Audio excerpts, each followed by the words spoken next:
لما ما بتقدر تفهم شو عم بتحس، بس تفهم مفاتيح الحياة وتفهم انه مقابل كل نجاح في خسارة، ومقابل كل وقعة في نجاح، وانه الحياة تراكمية، وانه الحياة نسبية ولا شيء عبثي بالحياة، وانه لما بتنأذى او بتوقع او بتنضرب هو اثر لشيء معين رح يكون، وانه كل شيء رح تعمله كبير بالحياة رح يبدأ بخطوة. طبعا هذا الحكي موجود بشيء اسمه اثر الفراشة، يعني اي شيء كبير صار بالحياة بدا صغير، مشروع فني ايقوني او كبير بدا صغير، سيارة خيالية تبدأ يعني محرك، تبدأ قطع قطع قطع قطع. الحياة تراكم، فبس تفهم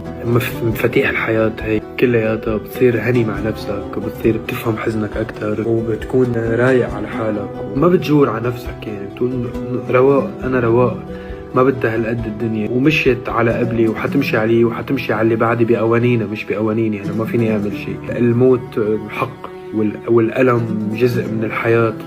أساسيات حياته وقواعد بدك تتعايش معها، تعيش حر، تعيش سعيد مع نفسك وفي سلام مع ذاتك.